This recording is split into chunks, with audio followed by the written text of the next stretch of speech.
आदमी बढ़ा, पैसा बढ़ा, जरूरत पड़े ना माया कर। ग्लोबल म्यूजिक जंक्शन के बैनर तले बने डंस मूवी जो कि जल्द ही आप लोग के बीच दिखाई देगा। और खेसारी भैया इसमें बहुत अच्छे तरीक़ा से डेडिकेट किए हैं और इसमें अच्छे तरीक़ा से जलवा बिखेरे हैं और अपना अंदाज से वो गाना लाए हैं। आप लोग को बता देना चाहते हैं कि खेसारी भैया इसमें इतने अच्छे तरीक़ा से डेडिकेट किए हैं कि उनका लुक बहुत लोगों को भा रहा है और मूवी कुछ हट।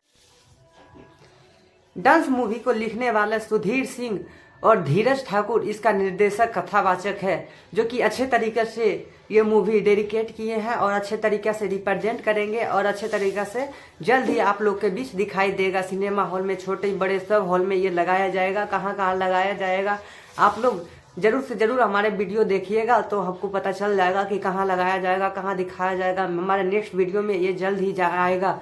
और आप लोग को बता देना चाहते हैं इसमें खेसारी भैया इतने अच्छे एक्टिंग किए हैं कि लोगों को खूब भा रहे हैं।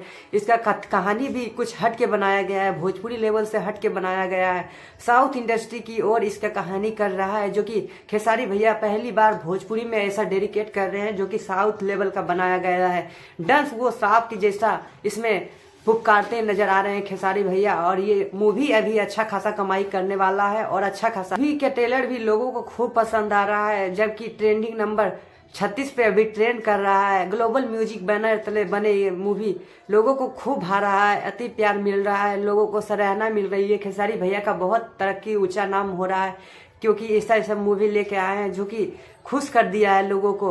हालांकि इसका ट्रेलर ही बहुत भयंकर बनाया गया है, जो कि अच्छे तरीका कहीं का कहानी जैसे लोते हुए बिरखते बच्चे और कहीं का कहानी हो जाए, कहीं का सीन हो जाए, ये सब दिखाया गया है इसमें, जो कि अच्छे तरीका से डंट सांप का फुफकार हो जाए या कुछ भी हो जाए डंस तरीका से दिखाया गया है, जो कि अच्छे तरीका से खेसारी लाल यादव विलन का सामना करते हुए नजर आएंगे और अच्छे तरीका से ये मूवी आप लोग के बीच आएगा। कृपया आप लोग देखिएगा और सपोर्ट कीजिएगा हमारे trending machine hit machine Khesari Lal Yadav को। धन्यवाद।